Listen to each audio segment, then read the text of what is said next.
guys, it's Jasmine Nicole. Welcome back to my channel, or thanks for coming or stopping by. How I've missed all of you, of my followers, you people. Yes, girl. Hello. I got a lot of energy today just because, I don't know, I think because I'm wearing the red lips, I think it's just giving me life. And then second, like, I've had like 3 cups of iced coffee, so I'm like, woo, let's go. Let's get it. Alright, so I didn't realize when was the last time I posted either a video or Instagram. If you guys aren't following my Instagram, it is JasmineNicole95 on Instagram. I'll put it in the description box. But I didn't really realize that I just stepped out and never came back. Do you know what I'm saying? I only have 2 videos up, but I didn't know it was, that big of a difference until I had my friend I made here on YouTube. Her name is just Pamk. You better go check out her fucking channel.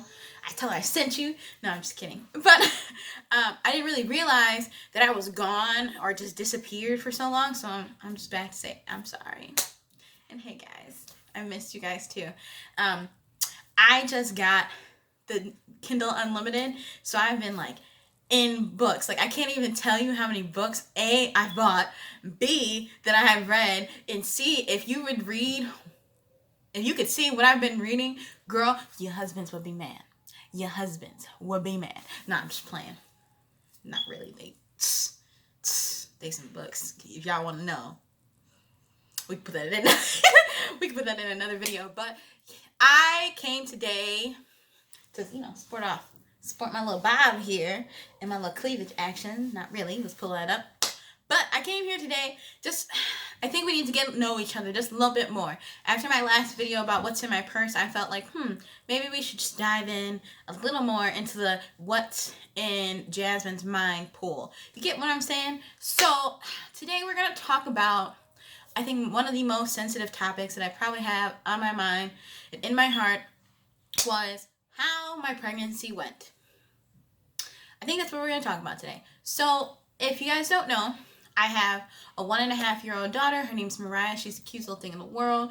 She has so much energy sometimes I go bananas. But she's a gift from God and I couldn't ask for anything better. But so with her being 1.5, I'm kind of like, do you guys ever get that like itch that you want another baby? Or you just want to be pregnant again? Do you guys ever get that itch, or is it just me? It's like, I kind of want another one. Like, you know what I'm saying? Like, if I'm going to, I'm a stay-at-home mom right now, but I kind of want another one.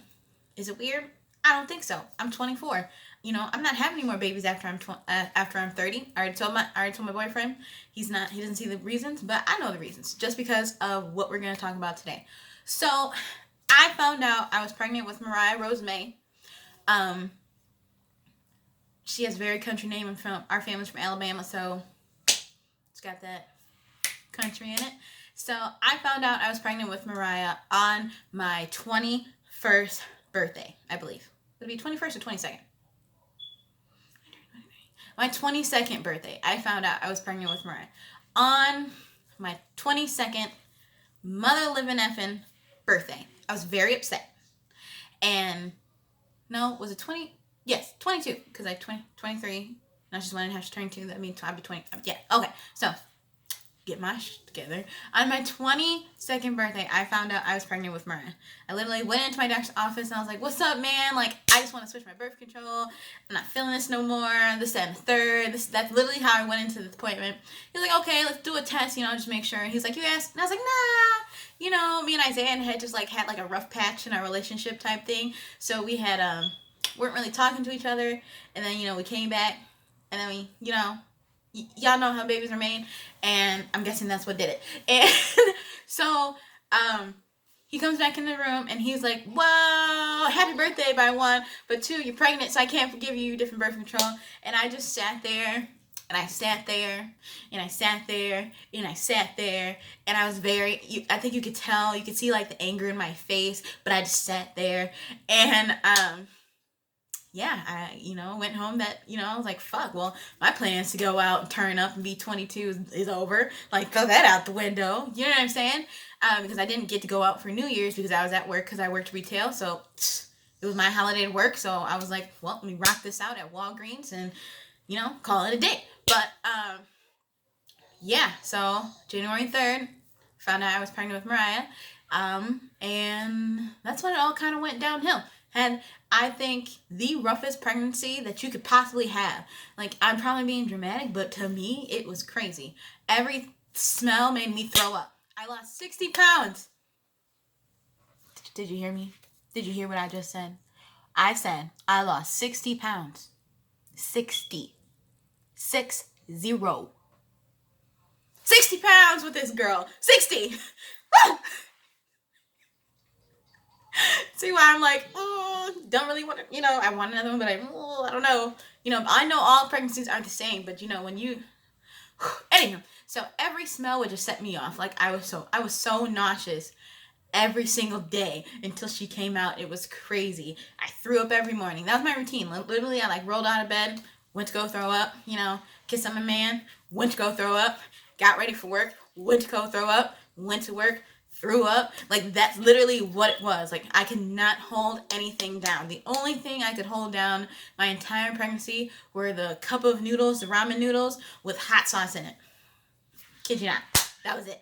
That was it. That's all I ate for lunch every day at work was a cup of noodles with hot sauce, and it had to be drowning in hot sauce. It couldn't be like, oh, let me put a little splash. No, it had to be drowning in it. Okay? Had to drink water, couldn't drink no juice. Wouldn't let me drink juice, wouldn't let me drink milk, none of that. Coffee, I did it anyways. I threw up, but hey, I had to have coffee. I'm addicted. It's fine. I understand. That's what it is. So so everything was fine, like growth wise for her.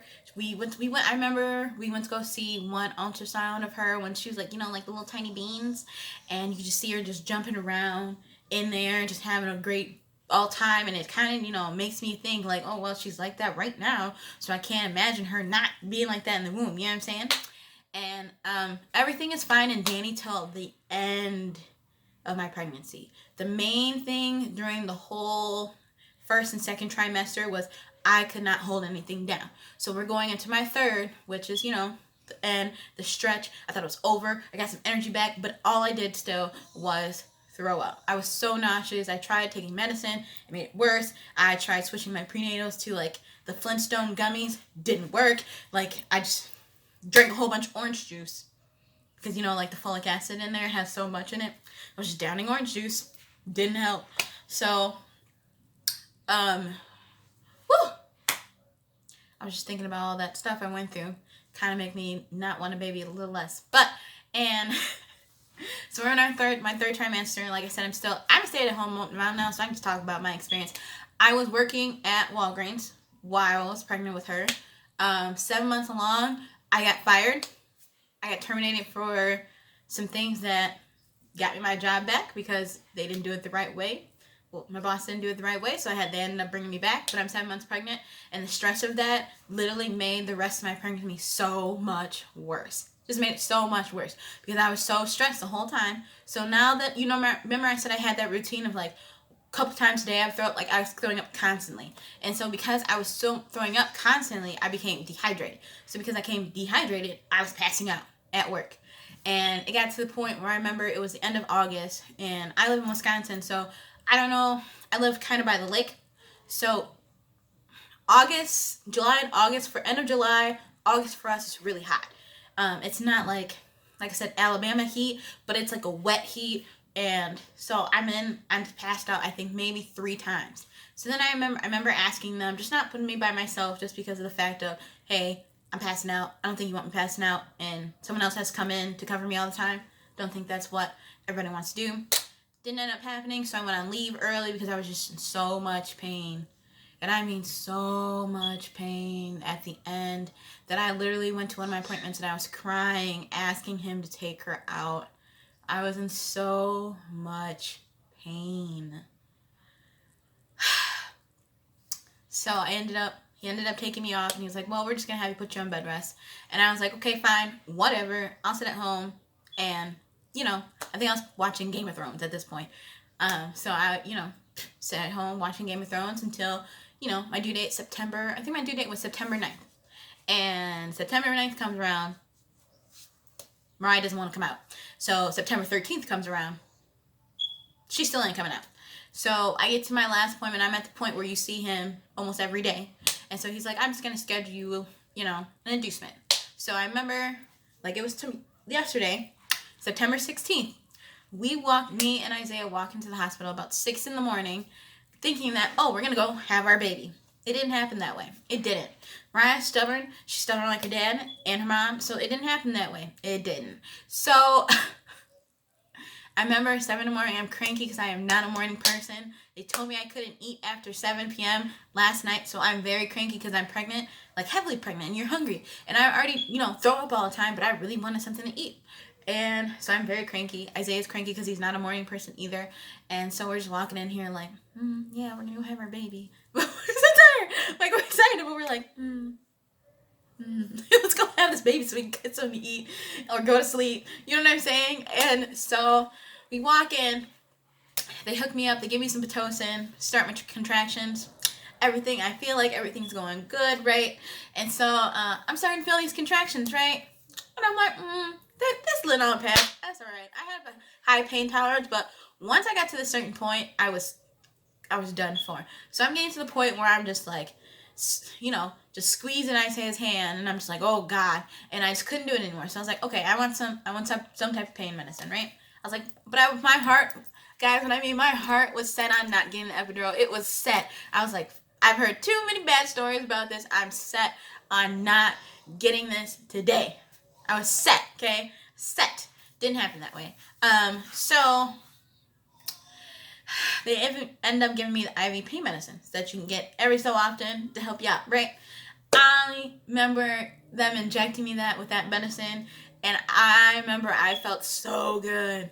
And I mean so good that I didn't feel any pain. I just almost went to sleep, and then 10 seconds later that my body just broke out in hives. Like, I'm blotchy everywhere. I'm itching. I'm like frantic at this point. My blood pressure is going skyrocket because I'm covered, and I mean covered. My whole body was covered in hives. And then I feel my throat starting to feel funny, and then so we pressed the panic button. They ran in. Some lady, I will never forget your face. I don't know your name, but I'll never forget your face. Stuffed me with an EpiPen real quick, very painful, and gave me some Benadryl, and they were like, okay, well, we can't do that. So I remember after they gave me the Benadryl, I finally started feeling those contractions, and mind you, I was only 2 centimeters dilated, and this time we're pushing up at 7 p.m. at night. Do you guys remember when I said I came in at 6, 7 in the morning already? So we're hitting 12 hours in labor, and now these contractions are terrible. I remember I was crying. I was screaming. I remember Isaiah and his mom sitting in the corner kind of just looking at me like, oh, shit. I couldn't handle it. So I looked at my boyfriend and I said, hey, I got to get the epidural. I got to do it. I know we talked about not doing it, but I can't handle it. We got to do it. And he's like, okay. So they came in, and I will never forget your face, doctor. The anesthesiologist that came in and tried to give me that stuff. So I remember he came into the room, and he's like, okay, I'm going to give you the epidural. And I remember at that moment, as soon as he's prepping my back to give me the epidural, I had this like really big contraction. And I don't know what it is about this hospital in this city that I live in, but they don't listen to you as patients. And I remember screaming, like, can you give me a second? Because my contractions weren't that close to the point where he couldn't give me a second to do this, and he kept saying, no, we have to do this now, this, and this. And I was like, I'm like literally in the middle of contraction, and you're trying to stick, you know how big those needles are? They're about this big. I was like, you're trying to stick this needle in my back, and I can't sit still for you because, you know what I'm saying? So he stuck me in my back without, after I asked him so many times, I'm pleading and crying just to give me a second till this subsides. Wouldn't do that, so he sticks me in my back, so I'm crying even more because there's a big old needle in my back, and then, I'm having contractions. So then, at that point, I'm starting to feel better. But, part is, only half of my body is numb, right? Only half of it.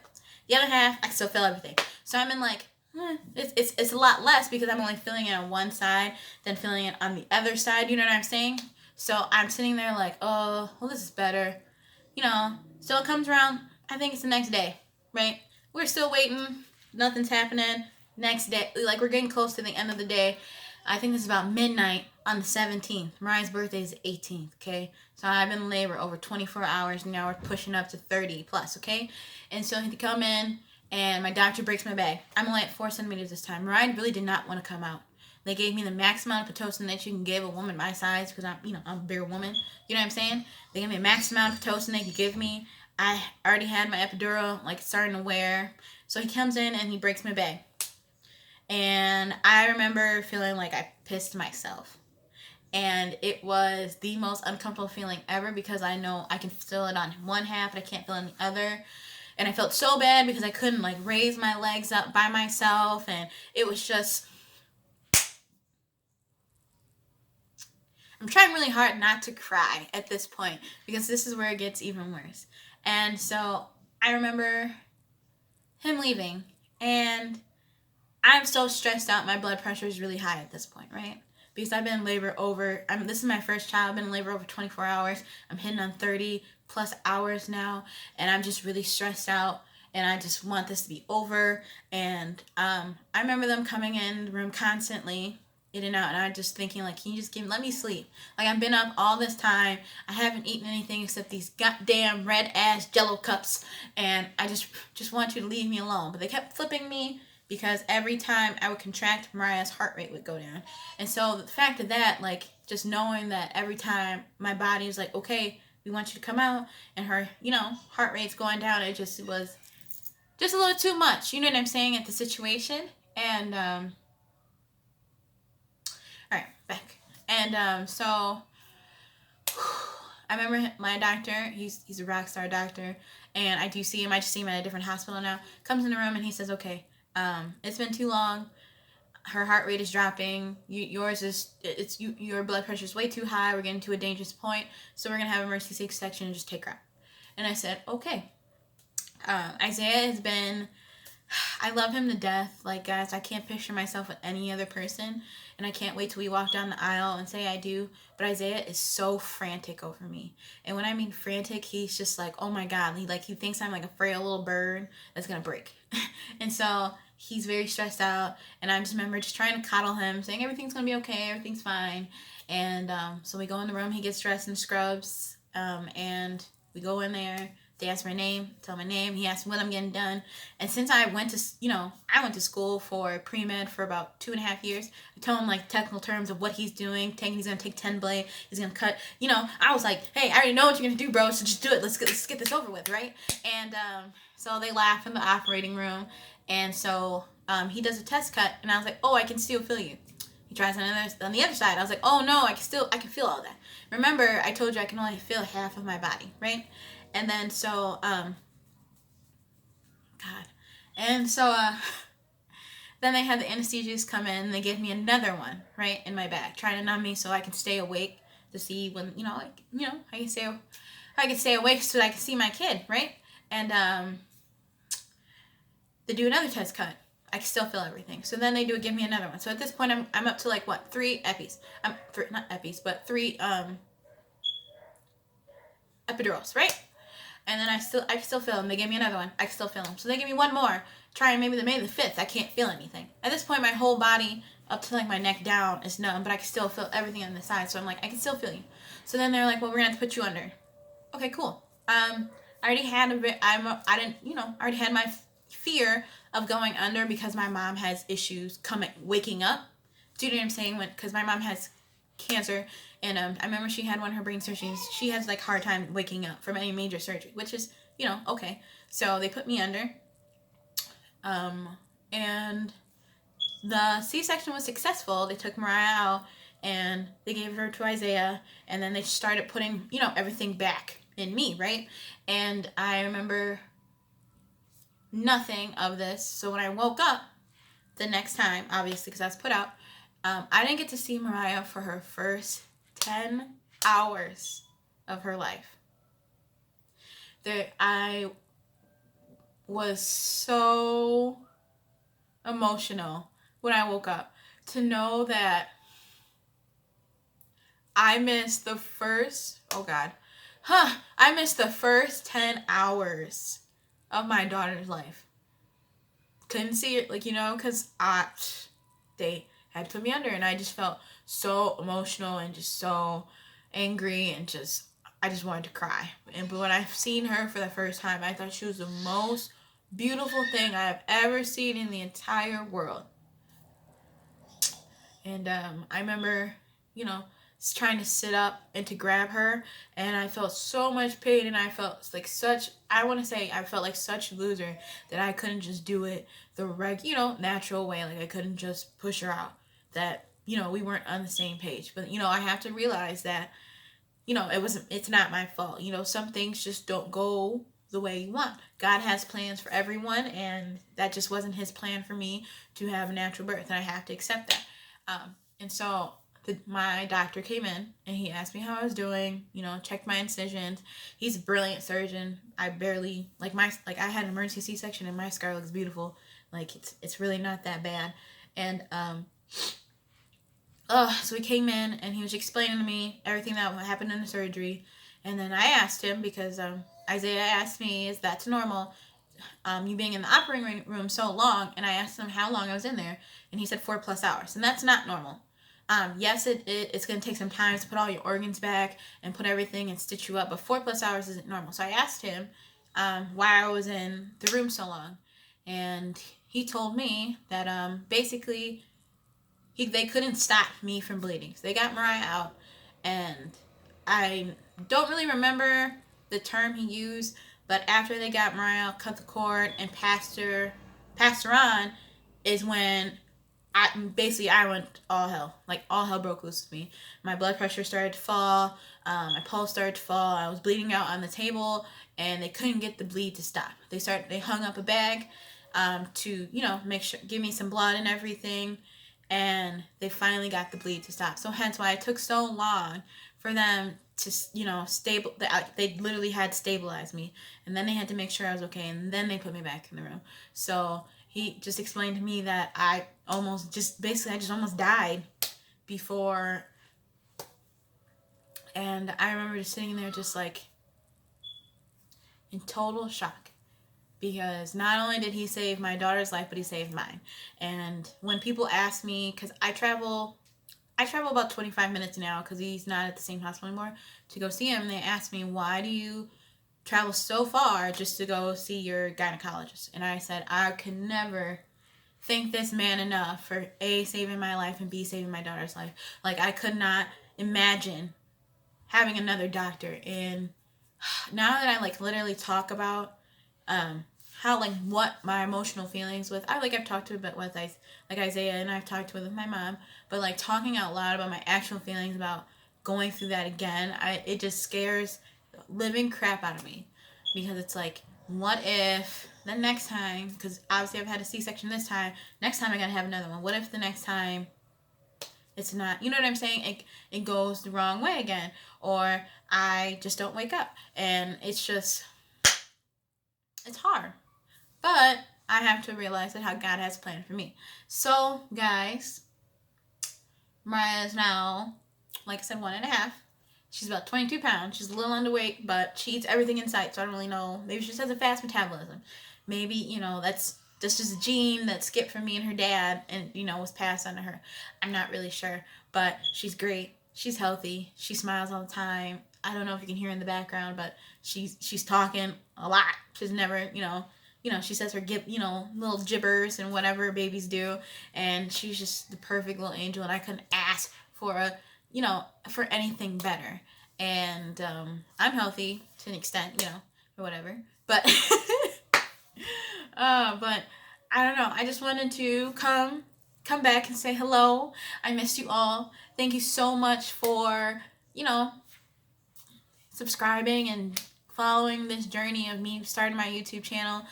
And yeah, I just want you to know a little bit more about me. We'll probably dive into some more personal things about Jasmine in my next video. Because remember I told you there was 2 things in my purse I didn't want you to know about. So we might dive into that the next time. But this helped me feel like if and when me and Isaiah decide to have another baby, that I think I might just do it. But so thank you guys so much for watching my video. Thanks so much for subscribing. Please hit that subscribe button right there at the bottom, I think right hand of the screen. Hit the like button, leave me a comment, because I do love talking to all of you. And thank you so much for being here, and I hope to see you in the next one. Bye.